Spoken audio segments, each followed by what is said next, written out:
Overcast, the podcast beyond World of Warcraft. Welcome everybody to the fourth episode after, what was it, 3 weeks hiatus? BlizzCon timings and stuff. Indeed. Yeah, it's we have talked about taking a little break from the podcast because everybody was busy with BlizzCon, and yours truly as well. Made a lot of sense. There's some preparations that needed to be made. Yeah. But now we're back, and obviously, from the title, we have a reoccurring Look guest. who's back! And welcome once again, Naguura. Thank you for coming into our podcast. It's me. Well, thank you so very much for inviting me. Thank you.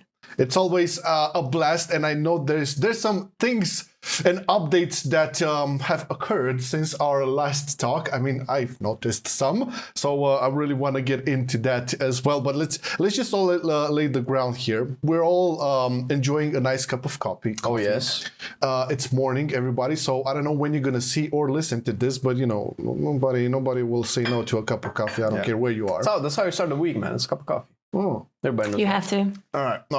So Naguura, we made the presentations in the first episode on season 1. We would just like to start this off by asking, how have you been? What has been going on in your life? Apart from, MDIs and all of that stuff, give us a brief, something on the lateliness. I've been busy. I mean, Shadowlands came out. There's lots of things going on there, right? I started doing YouTube as well. That's something that I haven't done before. Yes.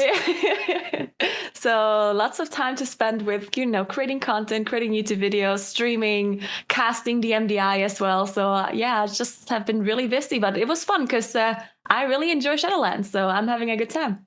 Well, that's one topic of discussion, of course. Man, you got into the YouTube thing right off the bat. I was like, okay. I'm sorry. you wanted a sweet segue into it? Yeah, because I remember last time we talked, you didn't have that much YouTube as in your priorities, but you did say you were thinking about it of actually trying to get in. Because I remember at that point you were doing a lot of clips from streams and then placing another, but not, they're far and few in between. But since then, I would say like from the Shadowlands thingy, man, have you been pumping out some content? Yeah. Oh, baby. And there's a lot of interesting content over there. Naguura, do you remember Shadowlands beta and alpha? I do remember, yeah. And do you remember the talk about boomkins? Do you know what I'm going with? We're getting into this now. So here's the thing, the thing about Moonkin players, and especially the content creators of Moonkins, I feel like they're very passionate about their class. And for months and months, everyone has been complaining about Moonkin being bad on beta. It's like, oh, buff Moonkin. Oh, yeah. And then it finally happened. And the funny thing was, it only happened 1 week before Shadowlands actually came out. So at the very, very end. So it kind of flew under the radar a little. People didn't really see that buff. Oh, and then all of a sudden, there we are. There we are, being meta. How about them apples? I think the first time I touched Boomkin in beta was early, really early, but when it was actually strong, really strong, then I remember it getting around the nerfs over the course of a couple of months. And then actually, I don't know, I think they might have, if I remember correctly, they might have touched something on Moonkin a couple of weeks before. But like you said, the buff just before the release, that flew under my radar. I think it flew under other people's radar. Yeah, and we were looking because we started doing tier list videos, and all of a sudden Boomkin was up. There's wait a minute. What the fuck wait a minute. What? No, but the memes. What the memes? There was quite a wave of memes back then. But I think are you okay with the state of Boomkin now? Not in terms of damage, man. Come on. Overall, I mean. No. Hey, you know how I feel about Boomkin overall outside damage, man. I'm not gonna say how I feel. Okay, I'm just gonna leave because Naguura is a Boomkin main. She loves Boomkin. I'm not gonna say anything to trash Boomkin in any form. I've tried it. I'll just say that I've tried it. Let's just say it's not for me. But what do you think about the whole spec right now? How it works, all of that shit. So they changed Moonkin quite a bit from BFA to Shadowlands, right? We have this whole Eclipse system now that we didn't have before. And I personally like it. I think it's like a combination of Eclipse and the Astral Power system that we had in BFA. And I like it. I do think there's some things that are not like super good about it. You know, like sometimes you end up being in the wrong Eclipse for the situation. And that feels a bit clunky sometimes. But overall, I'm a fan of the rotation. And of course, we have Convoke, which I guess is the biggest problem that people have with Moonkin. And it has been kind of overpowered, I guess. In combination with our legendaries as well. The legendary has been nerfed since. It might even get nerfed further because it's still really OP for us. The crit legendary. And yeah, Convoke and the Nightfey Covenant just really, really fits this whole Moonkin playstyle. And I think it just rounded out the whole spec really nicely. Of course, there's still some things about Moonkin where I would say it's a little bit too much RNG. This thing with Convoke, of course, it hits random targets. So as soon as you have like a priority target and the other targets are irrelevant, like for example, a council on Castle Nathria, where you only want to focus one of the bosses, you can't control your Convoke, and then all of a sudden it's really not that good anymore. Thankfully, we didn't have that many situations in Castle Nathria specifically where there will be a downside, but maybe in future raids that actually will cost that quite a bit. So I do hope that maybe they would buff the other covenants a little or nerf the Nightfey Covenant, so they aren't as big of a discrepancy between them. So we have other choices in case that happens, that Convoke is too RNG.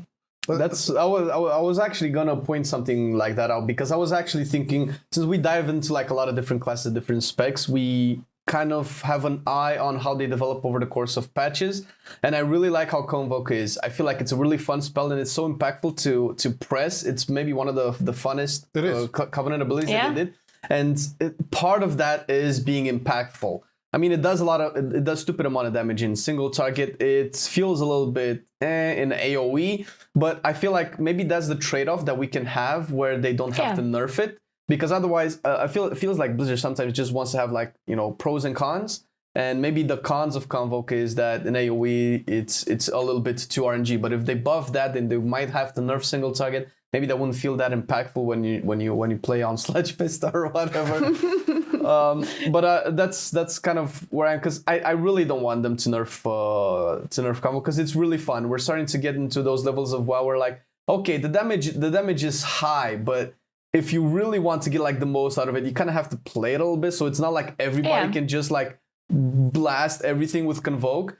So it feels like if they can make the overall class design for other covenants and for other specs and for other classes to go into that direction, it's like, okay, this is super fun. It can do stupid stuff, but you kind of have to like work with it a little bit. Maybe that's a better state of the game, like kind of close to what we had in Legion, when it was just like stupid fun for a lot of the time and then kind of dropped off in BFA.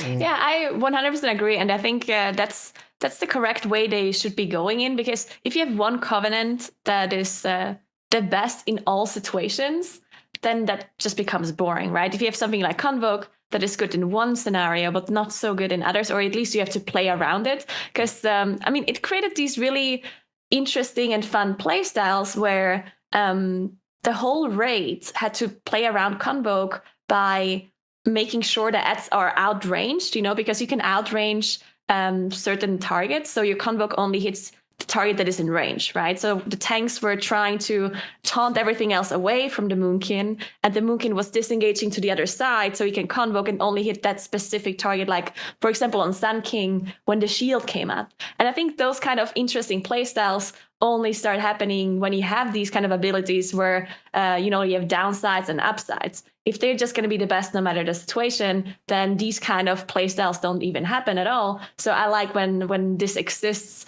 and I do think Blizzard should maybe go more in that direction, as you said. Yeah.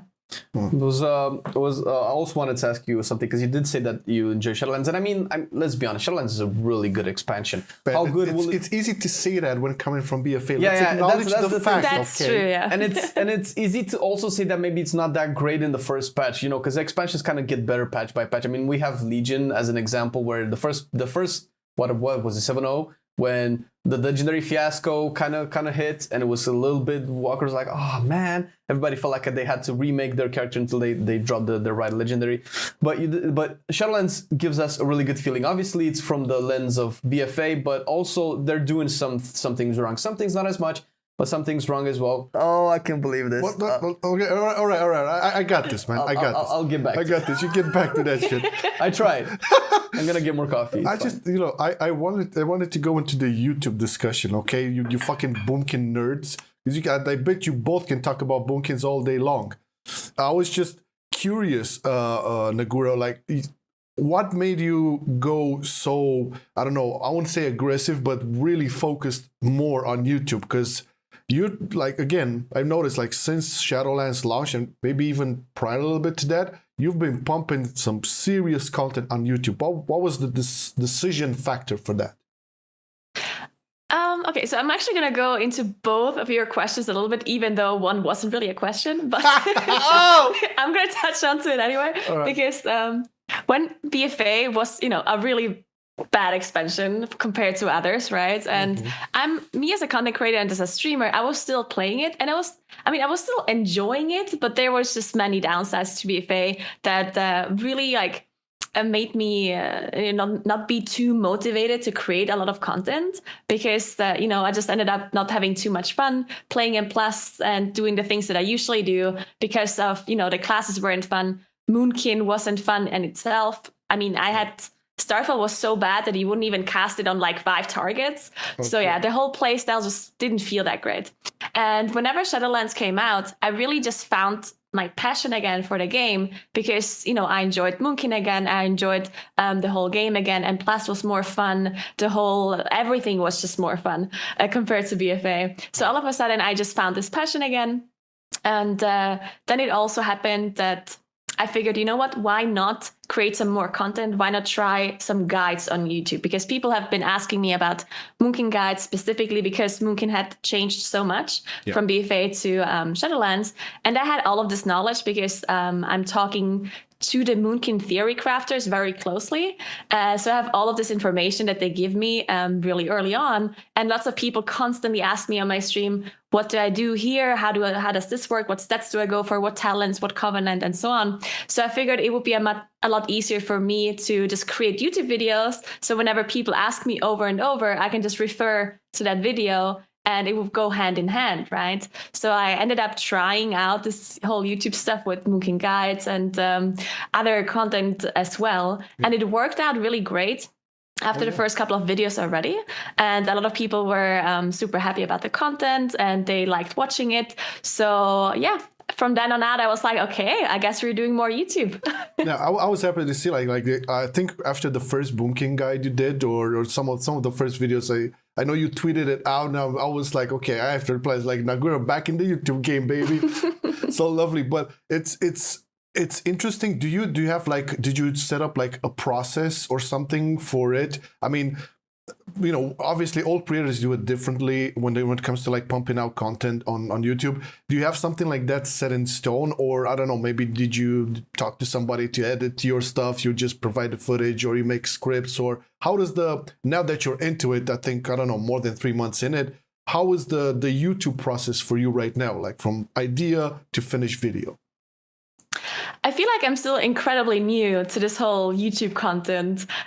So I'm trying my best. I think at the start, I tried to figure out what works best, as in what do people like to watch, right? So I tried to do a bunch of different guides going different directions, right? First, I tried to do more general knowledge guides that would be interesting to everyone. Then I tried more Moonkin specific guides to see if people would like that, and so on. So I tried everything a little bit. And I also did some highlight videos as well in between from my stream that were a little bit different to what I did before. I figured because all of these Among Us videos are so interesting and people love Among Us videos, right? So I figured I'm going to do something in that kind of style, of course, in WoW. But instead of having only highlight clips, I would go with a whole story, with a start and a proper finish. So one dungeon run or one RBG because in the past I would always just like pick out certain clips that were funny, but then you didn't have like a coherent kind of story that got boring after a while. So I tried the different direction with the highlight videos. That works as well. And then the guides really worked out too. Of course, it's dropping off now, I feel like. And at first I was thinking, what did I do different at the start with my guides that I do now? Like, why aren't people watching? And then I realized, oh, it's because it's not new anymore, right? Of course, whenever something new comes out, then people watch the guides, and then maybe not so much anymore. So at the moment, I'm focusing more on like highlight videos again. And whenever a new patch comes out, I'm going to go back to the guides, I guess, because that seems to work for me. Yeah, I mean, you've been pretty good. The numbers are pretty good. I mean, not only on the guides, overall, it went pretty good for you. So you must have been doing something that works out. Even if you say that you're new, I mean, you know, technically you're not that new. I'm still a little bit confused on why it blew up so much. I almost have this feeling as if like a random YouTube algorithm picked me up out of nowhere. Like just, I still don't know how YouTube algorithm works. Like I'm always comparing it to these claw machines, you know, that like goes down and it just picks up a few YouTubers that are left. They're like, they are going to be on front page now, you know? And I feel like I got lucky and I got picked by the claw somehow. Because I really don't think that my content is that great because I'm so new to YouTube, especially like creating videos. I always feel like I'm rambling way too much and I like never get to the point, as you might have seen in this interview. So that's part of it. I mean, that's part of it. I feel like people are interested in the more human side of things. So rambling is part of that. We all do it. If you're not scripted, then and you go like you have a couple of ideas and everything is like more organically flown into the, I don't know, whatever the video idea is, it's natural. And yeah, it works. It works pretty similar like you described. You pretty much nailed it on. It's more on like suggestions and recommended. And if people see the title, the thumbnail, that's the first thing they always like. YouTube really promotes this, right? You need to have like, you know, super good title, super good thumbnail. You have to convince, like, you know, if somebody gets the video suggested. Plus, it's interesting that you started with the boomkin guide and, you know, moved, because this is the way you did it. And, you know, other content to follow up on that, it's more on the high end, I would say. And that usually tends to get associated with people like Dratnos or Terrels or stuff like that. Yeah. And the suggestions can tend to go over those videos. And it's really natural for people to get into that. And if people from suggestions start clicking and watching, then it, you know, the algorithm goes, okay, let's push it even more and more and more. Yeah, that algorithm, man. Yeah, it's that AI thing. It's scary, but nobody really understands what the fuck is happening over there. As long as it's pumping, it's all right. Yeah. True. So in terms of like okay, now you have your Twitch. You know you have your Twitch. That's been like the main thing for Naguura. You also added on YouTube. How has this impacted your, I don't know, workload, your work schedule? Do you have the same amount of time to do other things? Because I remember we talked last time. You said you really enjoyed to, like, you know, meet up with friends and, you know, play some board games or make some food and whatever. Do you still have time for that, or has that been more compressed since you started also doing YouTube? I think ever since Shadowlands came out, my whole, you know, time that I have for real life activities has been reduced.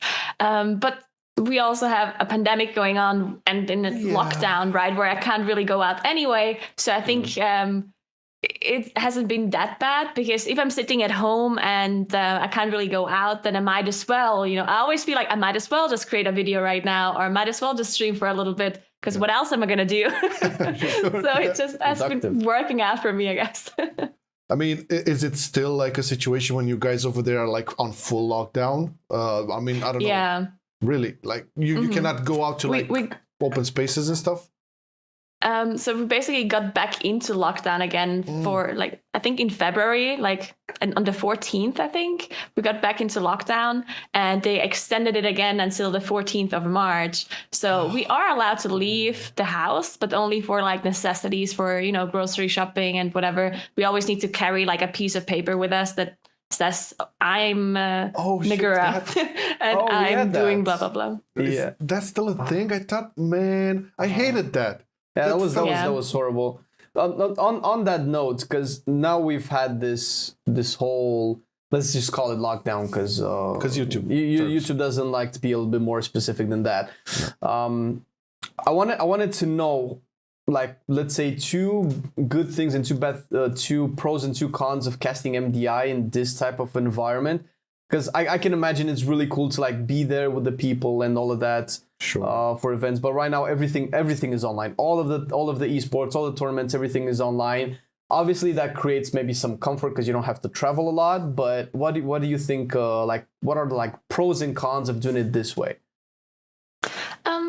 I do think the pros are that I can stay here with my friends and my family, and I think the main issue that I had otherwise when I was traveling was that it was such a big time difference between here and America. So whenever there's like 6 to 9 hours difference, then all of a sudden my whole streaming schedule is different for my viewers, and I can also not really communicate with my friends and family here because I'm sleeping whenever they're awake and the other way around. So it was really hard to call anyone or talk to anyone. And that, was a little bit annoying. But outside of that, I really loved meeting the other casters, meeting the crew. So I really missed that because we always ended up having apartments really close to each other, so it almost felt like we're living in the same neighborhood, and once in a while we can go out for a drink, and after the cast we can meet up and have fun.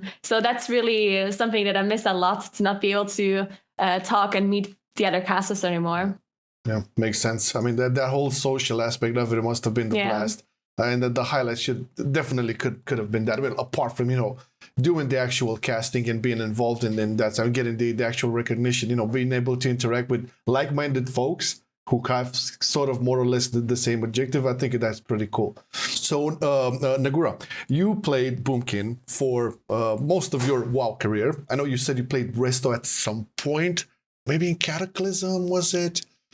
Somewhere there. Yeah, once in a while I played Resto. I still play it, sometimes, and then plus whenever Moonkin is not doing too great, then I switch it up a little. All right. But here's like the golden and $1 million question: why not Feral?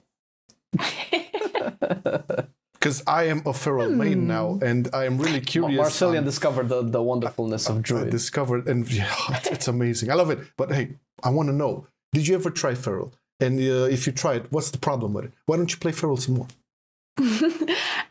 Okay, so with Feral, to be honest, I never really thought about switching to Feral because it's like a ranged spec versus a melee spec. And usually when you're a raider in a guild, you can't really say, oh, I'm going to play melee now. You can switch from one ranged DPS to another if it's fine, if it fits into the comp, but you can't just all of a sudden say, oh, I'm going to take a melee spot now, right? Because you have melee players and you have ranged players. Yeah. So I never really thought about switching Feral because of that. But I did play it once in a while. And there's a friend of mine, a streamer, Psybear, who plays Feral.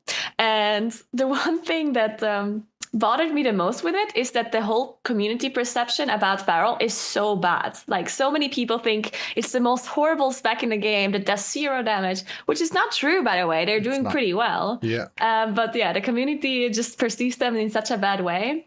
And it happens so many times that he gets invited to an M+ group as a druid, but they think he's Moonkin. And as soon as they figure out he is Feral, they kick him. Like, they actually just remove him from the group.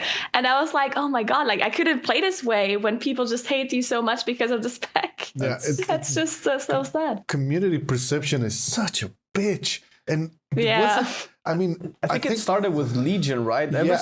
Esports kind of make this because I've encountered this previously in StarCraft 2 whenever esports kind of boomed for StarCraft 2, everybody was like, if you're not meta, you're not doing anything good. And it's obviously the same type of mentality where I think people just don't understand what it means to play at an MDI level and why playing MDI comps work.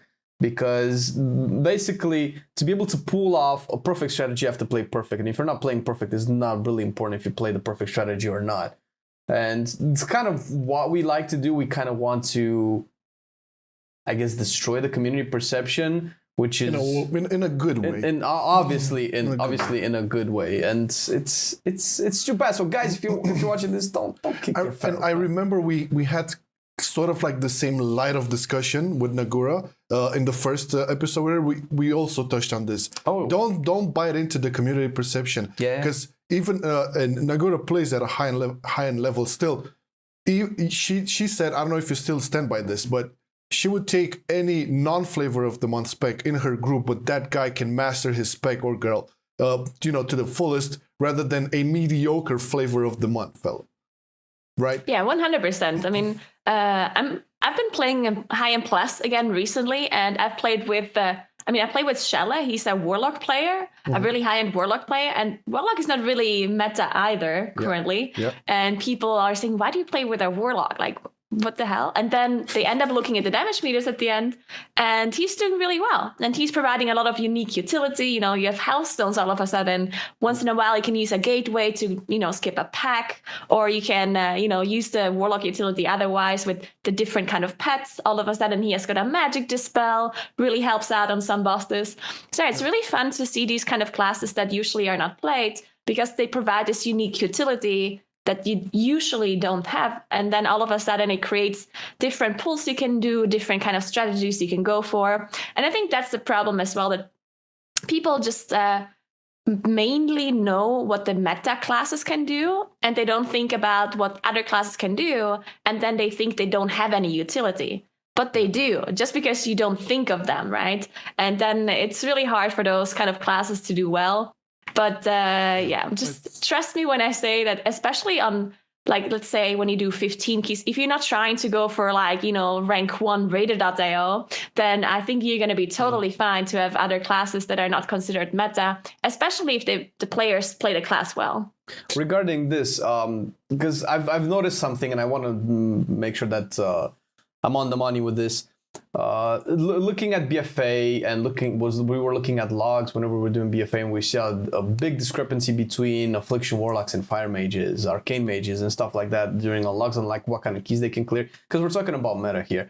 From a person that's doing really high keys and also casting MDI, and in the vast topic of meta, what do you think of the way the classes are balanced right now? Because I think last week, I don't know when essentially every class kind of passed +20, but now every spec in the game has cleared at least the +20 key. And obviously they're clearing higher and higher each week. But there were specs in BFA that could barely go over 17s or 18s after like 2, 3, 4 months of the patch, which was a little bit depressing. But right now it feels like the balance is in a much better spot. So what's your take on this? Okay, so I do think that the balance overall is better, for sure. I agree on that one. There's two issues that don't necessarily have anything to do with class balance, but two issues that make classes be better than others, and it's mainly covenants, because a lot of dungeons have these kind of buffs that you can get if you have a certain covenant, right? Yeah. But the problem is that almost all damage dealers' best covenant is Night Fae or Kyrian, right? You barely have any damage dealers that play Venthyr or Necrolord. So it's really hard to get a proper setup in your group if you're just missing a bunch of covenants. All of a sudden, halls of a tournament is getting a lot harder if you don't have a Venthyr to mind control these gargoyles, right? So that's one issue, I think, that causes certain classes to maybe not be taken because they need a certain covenant and you're just not playing that. That's one thing. And the other thing as well, in my opinion, is the whole cap, the AoE cap. Because certain classes are just capped, and if you want to do these big pulls, then all of a sudden flame strike. Don't do any damage, yeah. Flame strike, what? But that's actually pretty accurate, to be honest. I mean, this whole thing with the target cap, what was the reasoning behind this? Because this wasn't the case in BFA. What was the reasoning? Then Ian said at one point that it didn't like, I keep thinking of Motherload this way, that they pull like, people were pulling like 5 to 10 packs all at once and just like making one big ball of mobs. That was so fun. That was, and that was fun to watch too. fun. I also see from his point of view where that was kind of like the strategy for all dungeons. And wherever you are in the dungeon, whatever mobs you're playing, kind of most of the time you would just do that. So I can see that, but I don't know. I feel like maybe we've gone too much in the spectrum of AoE cap. How do you feel about all of this, Naguura? Yeah, I think so. Here's the thing, right? If you're gonna give some classes a cap and other classes don't have it, then you're never gonna solve this problem of people doing big pulls, right? Because then they're still gonna do the big pulls, but they're just going to bring the classes that are not target capped, right? So you bring the mages or you bring the moonkins who are not target capped, right? So I feel like if that really was the thing they wanted to fix, the fact that people are doing too many big pulls, then they needed to target cap everyone and not just a few people. Otherwise, this is obviously not going to get solved. And the other problem with the target cap is, in my opinion, that I think people don't like the target cap. It just feels bad, right? Because you play a class, and if there's more targets, I feel like you want to do more damage, right? The more targets there are, your ability should be doing more damage. And it just feels bad as a player that you're capped and you say, oh, well, I do the same damage on 5 targets than I do on 20 targets. Like, that just seems bad. So in my opinion, if they want to fix the AoE, too many targets being pulled, then they should fix it by giving the mobs certain abilities that makes it too difficult to pull many, right? Like, maybe give them so many casts that need to be interrupted that you cannot pull 10 of those mobs. Otherwise, you're just going to wipe because you can't interrupt it. That would be a better solution, in my opinion, instead of just giving the players the target cap. Just make it too difficult to pull a certain amount of mobs. And if people can do it anyway by just, 100% coordinating all of their utility perfectly and somehow still being able to kill it, well, then good on them, right? And good that you managed to do that. It's actually a really good point. I was actually thinking about that as you were saying. It's like, wouldn't it be better for, let's say, people who really wanted to feel like they can progress their class if they can reward skillful play by making utility a lot more important? Maybe that can skew the meta a little bit into classes that don't really do that much damage but are really good at CCing, stunning, kicking, fearing, or whatever. And maybe that can like expand the meta a little bit more for new stuff to come in. Yeah. I also think they should maybe, as you said, utility is one tool how they can balance and plus more, because there's been an issue with balancing, as in Blizzard was balancing more for the raiding aspect and not necessarily for the M+ aspect, because they can't divide it, right? They can't say this ability does more damage in M+ and less damage in a raid. They can't do that, right? So sometimes it's hard to balance a class, because if you're really good in the raid but not so good in M+, then Blizzard all of a sudden has a hard time balancing this, because if they buff you, then you're even better in the raid where you were already good.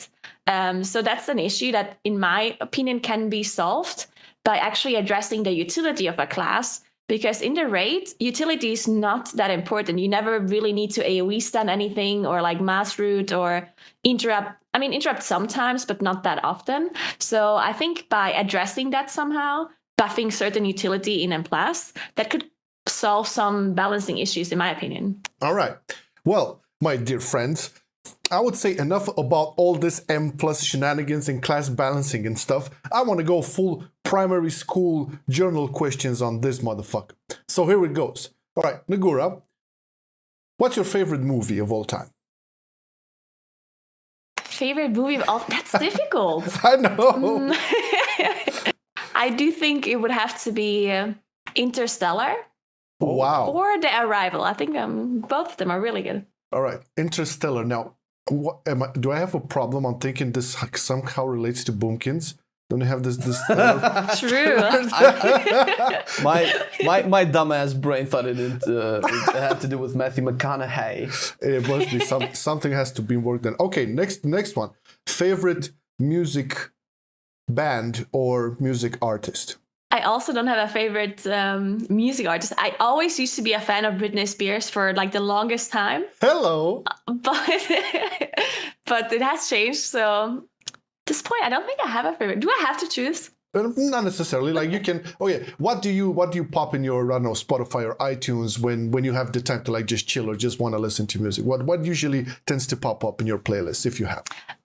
First of all, I just want to say how sad I am that I can't listen to that kind of music anymore in my stream On Twitch, because we have those new rules. Yes. God damn it. Oh my It's God. so sad. It is. Oh It no. is. But I'm mainly like a person that likes to listen to, pop and that kind of like chill music, pop, R&B, that kind of stuff in the background, and maybe a little bit of EDM, that kind of stuff. So mainly, the popular singers that everyone knows about, they're my favorite, yeah. Super cool. Favorite TV series? Oh, that's also difficult. I think my most favorite one is Fargo. Fargo? Yeah. Really? What? I love it. What? I don't know. Am I like a peasant now? It's Googling Do you time. not know it? I do not know Fargo, but I noted it because I would want to see.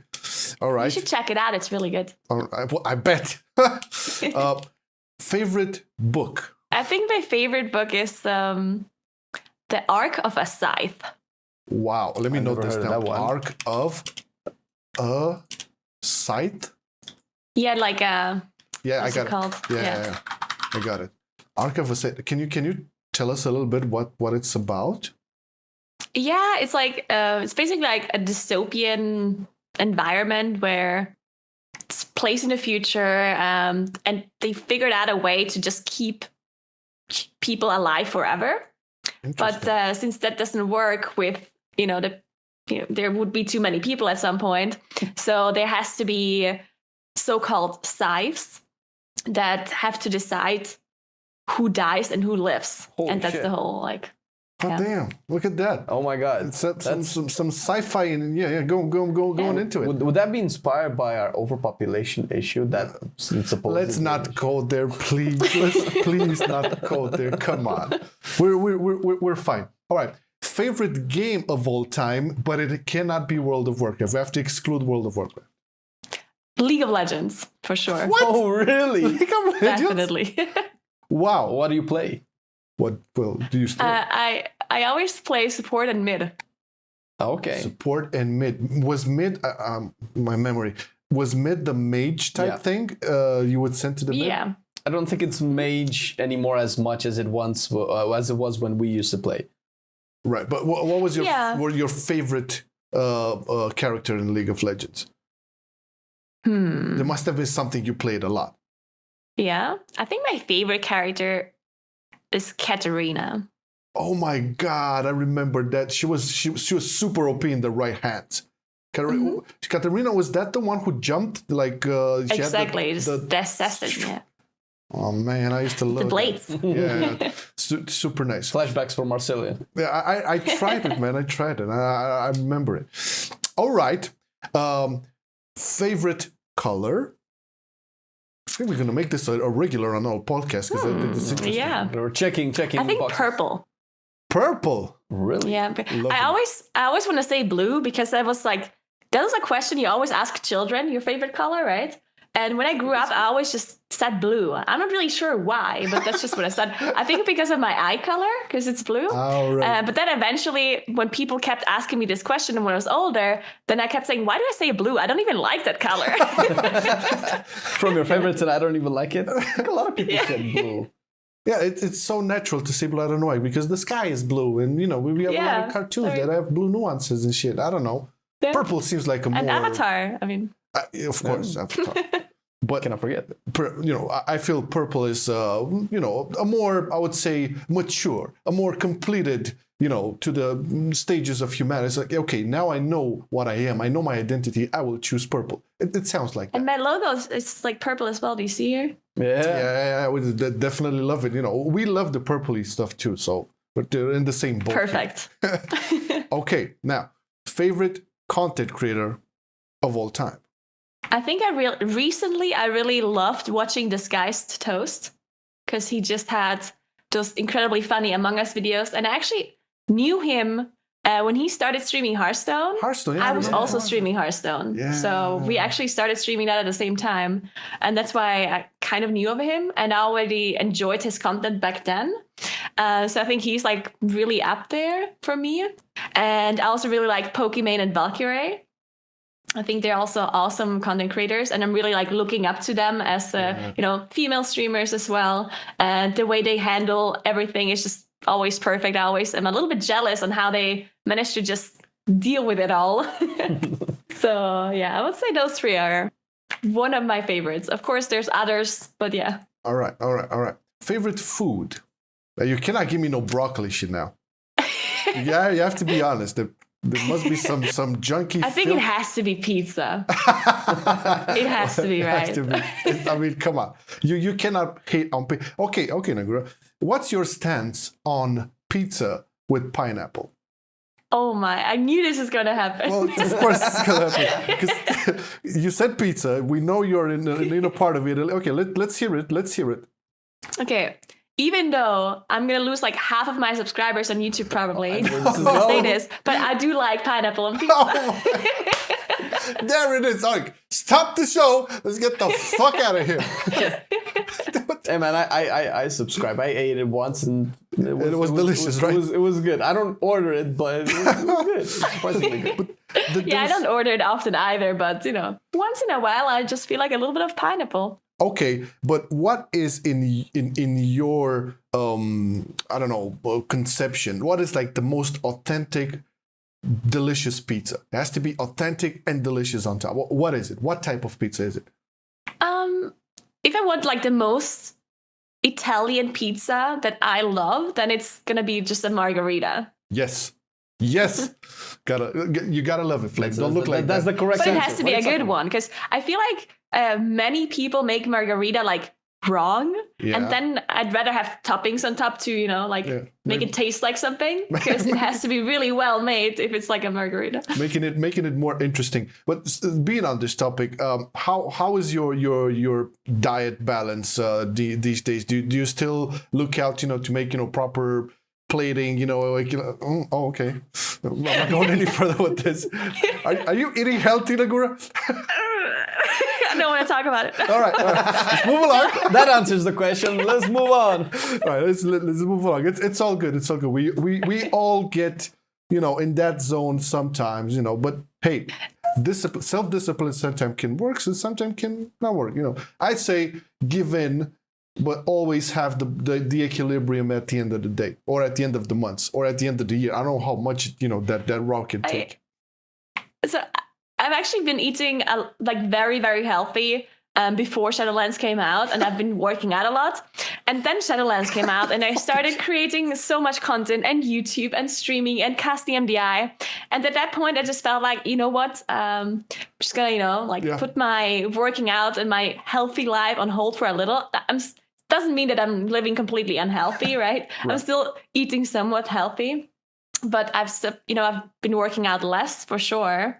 And to be honest, for me, it's fine in that moment, right? Because I know that I'm not just sitting on the couch doing nothing instead of working out. I'm creating content, and I'm working on my career, and I'm doing things that are actually important. So I don't feel super bad about it. But I definitely want to get back into it as soon as I can. All right. So you mentioned this is interesting. You mentioned you've been working on your career. Now let me ask you a very scary question. I don't know if I asked you this in the previous episode. Do you still see yourself doing the same things you're doing now in 10 years or 15 years? Or do you have like a backup plan? Like this is part of a more grander plan, or a grander scheme of things? Okay, so I don't have an active backup plan. I definitely don't believe I can do this forever, of course. I want to do the thing that I do for as long as I possibly can, because I love this job, right? I love playing video games. I love creating content. I love being part of a community and just constantly having people to talk to. It's my dream job, right? So I definitely would want to do this for as long as I possibly can. But if I'm being realistic, then I know at some point I can't possibly do this anymore. And at that point, I feel like I do have some things in mind that I could do, but I'm not making a plan right now, because I don't know exactly when it's going to stop working out, right? And I feel like depending on when that is, the situation is going to be completely different. Because I could maybe, work more in esports, or maybe I could be a full-time caster instead of being, a content creator myself. Maybe I could be working in the background in the esports scene, or maybe I could work on a different kind of game. Maybe I could, start an agency or something for streamers or do something like that. I feel like there's lots of options that I would love doing or pursuing whenever the moment happens that I can't stream anymore or be a content creator. But I do think that I can't necessarily, make a plan right now, because it's just unknown when exactly it's going to happen that I can't do it anymore. Or maybe you can take over the family business at some point. Yeah. I mean, that could also be a thing. I mean, can you imagine making the best pineapple pizza in all of Italy? That would be like a good brand. Like Naguura's pizza with pineapple and the best margaritas. I'm not very good at cooking, so... Come on. I'm pretty sure we'll find up something. It's weird, but it's interesting that you see yourself like developing more in the same sort of field, like esports, gaming. So it's in the same realm basically. You don't like to like really defer, because when I'm imagining like more or less successful people, right? I mean, I think we can put you in this successful people category when it comes to content creation. I mean, come on, let's not be too modest here. I'm thinking like, maybe people have a plan in the sense that, okay, I'm making this amount of money, I'm sustaining myself, I'm doing what I like, whatever, but I'm also putting something aside for, I don't know, a bigger dream or a bigger plan or something like that. And it's super cool that you brought this idea up of like actually maybe in the future creating an agency for streamers, or can you develop a little bit? Maybe it was freestyle, I don't know, but what would you envision on that would do like for streamers? Would it be like to get talented people with potential promoted, or do you want to make like a network of streamers, or what would that be in like 10 years from now? Okay, so this was just like a general idea I had. Yeah. Of course, there's nothing, planned yet. Sure, but I was thinking when I started out as a streamer and as a content creator, I always felt like, of course, this is different now because when I started streaming, that's like years and years ago. Yeah. But back then, I had such a hard time figuring out what I should be doing, right? There was like no information anywhere on how this works and how I'm supposed to do anything. Yeah. Of course, there's more content now about it, but I always felt like if there was some sort of like agency or something that could help me out with this, just tell me exactly what I should be working on more, what I should be doing less, what is lacking with my content, what should I be focusing on, what should I work on? And I felt like that's something that I could maybe help out other streamers with, right? So I could create an agency where I'm saying streamers can apply, and then I can, or not even streamers, can be any content creators, right? Yeah. And then just help them out on their path. And at the same time, I could, do the normal agency thing or the usual thing an agency does by looking for sponsors and then, getting your streamers sponsored by different brands and just being the middleman kind of person. Sounds super great. So you definitely see the industry of gaming still being bigger and bigger and bigger in the future, where we could actually have these kinds of not necessarily call it jobs, but maybe careers into any sort of entertainment and developing things behind the scene, and maybe making streaming even more of a thing in the future. Definitely. I definitely think so. I think it's just going to be growing and growing indefinitely until we take over the world. Yeah, this the thing. I mean, come on, man. The reality is, if you ask little kids now, hey, man, what do you want to do when you grow up? You're going to get a lot of answers. I want to be a YouTuber. I want to be a streamer. It's the thing. Yeah. It's the thing. And it will only develop. I think, that's the healthiest way to look at it is that it would still evolve more and more.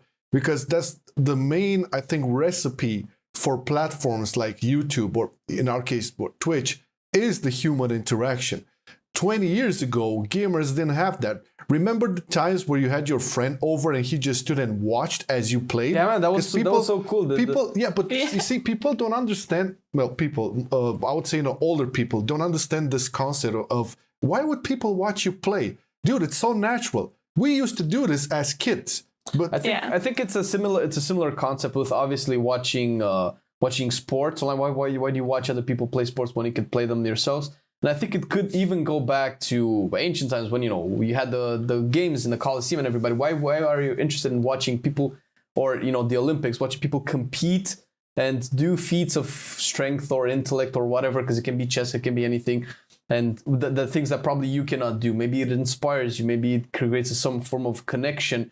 And I feel like video games kind of have an impact that maybe not a lot of people want to admit, is that it expands imagination and creativity. And obviously when we add the social aspect of streaming, content creation, otherwise it connects people, all right, connects ideas, it connects a lot of stuff that, we live in a pretty big world, but we as gamers were more or less, at least up until this point, we were more or less unique in the sense that not everybody around us was a gamer. So maybe connecting with somebody that's, has the exact same mentality and is like 2 countries away in the world or like a continent away is actually pretty cool. And you kind of like feel this social aspect that, it's hard to recreate with anything else, I feel. Definitely. Yeah, and this whole connection, we're so closely connected. Like all the content creators are like directly speaking to their audience too by answering comments, and like when you're a streamer, you're directly answering to chat in real life time, right? Which is, I think, is so great, because imagine that would be the same thing in different kinds of sports like football. Let's say Cristiano Ronaldo would just be answering questions as he's like practicing. Yeah. That would be awesome, right? How many people would actually right? tune in for that, right? Yes, if so Ronaldo many, right? would have like a live Q&A every day after practice or during practice. How many people would be like, "Oh, dude, so why do you do that? Oh, exactly." It's cool. Okay, so in closing off this wonderful coffee chat with Naguura. All right, Naguura. Now, here's a tricky one for you. Can you expand a bit on the whole getting to 2400 drama? Because I've seen a lot of drama on that shit, and I know you have arena rating. Yeah, the 2400 arena thing. There was, I cannot believe the hate and but I'll just shut up. How did you handle all of that? Because I've seen some tweets, I've seen the videos, I've seen some comments on the video, and I've seen a lot of this before. How are you handling it now? Or can you talk about it a little bit? Yeah, I'm going to talk about it a little. So basically, I'm just going to explain what happened. So at the start of Shadowlands, when the raid came out, when Castle Nathria came out, people realized that you can get item level 233 weapons in PvP if you're 2.4k rating. And in PvE, you only got those weapons once you kill Sire Denathrius. So that's the last boss, right? At that point, when you killed Mythic Sire, the progression is already over, right? So at that point, it's still nice to have the weapon, but you don't need it anymore, because the whole reason why you're gearing your character if you're a raider, is because you're needed for progressing those bosses, right? And weapons are huge for a damage dealer. It's such a big damage increase to have high item level weapons. So at that point, I was thinking, okay, I really want to have these weapons. I never really played that much PvP before. And so for me, it was like unimaginable to put that much time into, getting incredibly good at PvP to get that rating.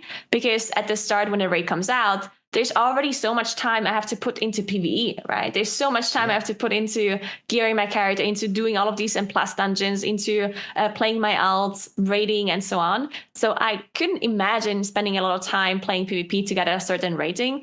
And that's also not my interest in the game, right? I'm a PvE player. I'm not a PvP player. Sure. So I wasn't interested in the rating as like an achievement. I wasn't thinking, oh, I want to have the achievement, or I want to be gladiator, or whatever. That was not my goal. My goal was just to get these weapons. That's all I wanted from PvP. So I decided to pay gold to get boosted up to 2.4k, right? Now, a lot of people complained about this. They say boosting is bad and you don't deserve this achievement and blah, blah, blah.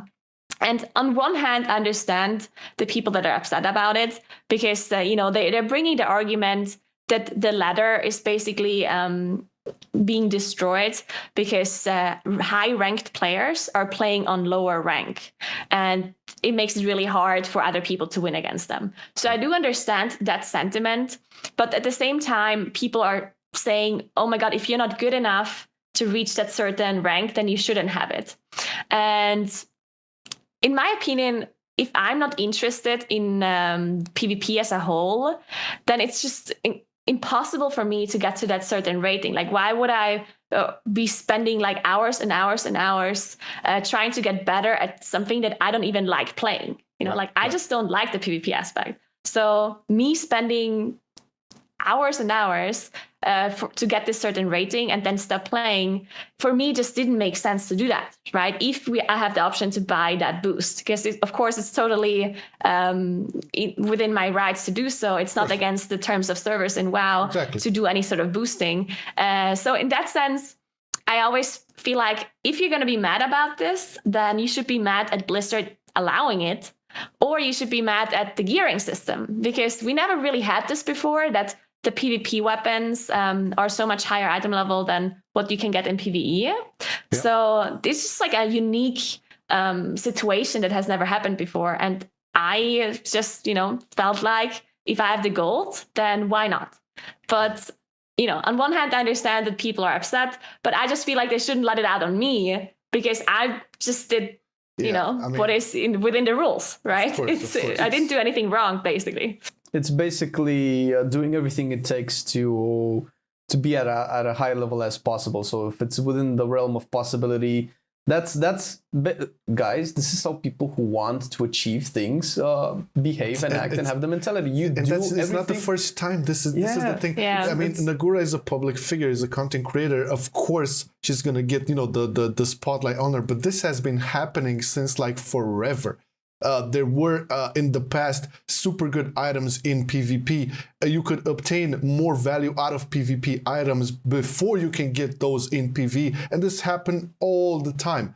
And don't even get me started on the top ranked players who are not, I'm not talking about the known ones, who are boosting their friends free of charge. What do you do then? Do you not apply the same argument that you inflate the ladder because the top players are boosting their friends, their guilds, and so on and so forth? And again, man, this is a common situation of don't hate the player, hate the game. This is, as Naguura put it, this is allowed. And I really wanted to clear, I felt the need for you to clear the air on this, because you basically stated, hey man, I'm not interested of the accolades of being a 2400 player or whatever. My purpose was to get the gear I wanted to help me in my real passion, which is raiding and progressing. I mean, is that such a bad thing?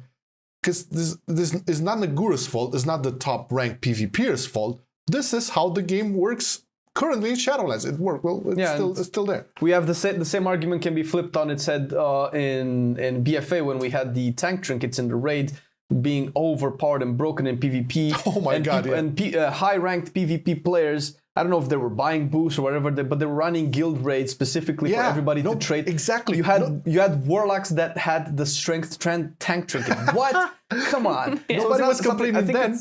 I think it's just easy for Naguura to get a lot of the backlash because she's just a public figure, and everybody can just concentrate all of that. I don't really want to call it hate, but all of that drive strictly into one direction. This is a little bit unfortunate.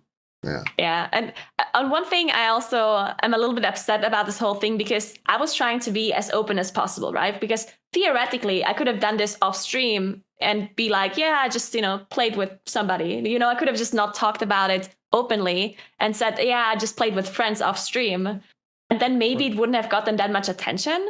But I felt like, why shouldn't I be honest about this? Like, this happens all the time. So many PvE players are buying boosts because of the way the PvP system works. Why not just put some more attention on this if it's a thing that everyone does? Why be all like hush-hush about it and just pretend like nothing happened? Yeah. Plus, I'm being subjective here, but it was great content.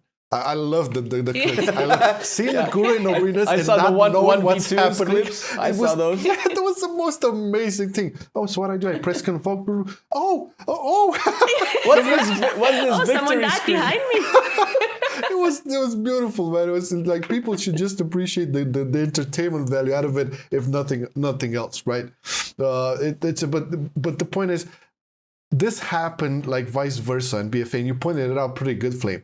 Most of the PvPers were carried in mythic raids for the items. some of them played the mythic raids, all right, which the same applies to PvEers, but most of them were carried, were boosted into mythic raids for the items. I haven't seen no fucking backlash then, right? Yeah. But that's the thing. The honest truth is the PvP crowd, the PvP crowd tends to be a little bit more Passionate. yeah, let's put a right word on it than the high-end PvE crowd. I feel, it's always been the case. Probably because I think for the most amount of time, I mean, this is probably arguable, but this is kind of how I saw it. PvP players were, let's say, more often than not shafted as opposed to PvE players when it comes to how the gearing system is, how the rating is, and so on. And once PvP actually started to get some proper attention, it felt like, oh man, why are you coming into my world and reckon it's like, come on, this is not something new. If you're good at something, if you're really good at something, why not do it for gold in this case, right? So if people want to boost other people for gold, who cares? That's because we've had this as well. Questions like, why buy boost with gold? It's like, what do you mean, man? If somebody's good at something, why not get something out of it? I mean, yeah, it's part of the game. It's allowed. I don't see the problem here. But yeah. I guess it would be a little bit different if I get boosted to 2.4K and then, I don't know, get Gladiator with those 50 games. And then afterwards I say, I got Glad, I'm so good, like I'm a Gladiator. Exactly. That would be different if I would be like bragging about the achievements, which I'm not, right? Like, again, I openly stated I got boosted there, that it wasn't like my own achievement. I literally just did it for the weapons. And I never even got Gladiator, which requires you to win 50 games above 2.4K. No. I didn't do that, right? I'm not glad. I just got to the rating and then I immediately stopped playing once I got the weapons. No, it's pretty clear, and we all know how the internet works. You're going to have a lot of hate, a lot of trolls and stuff. It's going to happen regardless. No matter how pure and transparent your main objective was, it's still going to have those folks. It's fine. I just say because initially I didn't want to talk about it, in the podcast, but I felt, hey, come on, we can have a discussion about this more openly, and maybe, people understand, listen, this is how the game works. It's allowed within the space. Some high-end players are making a lot of gold out of this, and some other players are reaching different objectives. It's the reality of the game. Don't hate the player, hate the game. That's more or less about it. All right. Well, I think we have hit our mark on the hour, and I'm pretty sure Naguura has a lot of other stuff to do, like content. So Naguura, once again, thank you so much for joining for the second time. Thank you so much for having me. It was a blast as always. Different tone because morning coffee. But still really enjoyed it. And of course, if you guys haven't seen our first episode with Naguura, where we go a little bit more into who she is, you should definitely check that in season 1 as well. Definitely. So also we forgot, you can check Naguura. Well, I'm probably sure you know by now, but look at on top over there, twitch.tv, youtube.com, twitter.com/Naguura. you can check all the amazing content over there, and hopefully we shall take this up a notch in season 3. It's been a blast, Naguura. Thank you. Thank you very much for tuning in. Thank you very much. All right, let's do the switcheroo and say our proper thank yous for the people listening on Spotify, on iTunes, on Google Podcast, or watching on YouTube. We appreciate you all. Thank you so much. This has been episode 4. We shall see you next week Monday with a brand new guest, or maybe another guest that we have other stuff to talk about as well. We might have seen it previously on the podcast. All right. Thank you everybody for listening, and have a great week ahead. Cheerio. Bye-bye. /bow. Still I play WoW.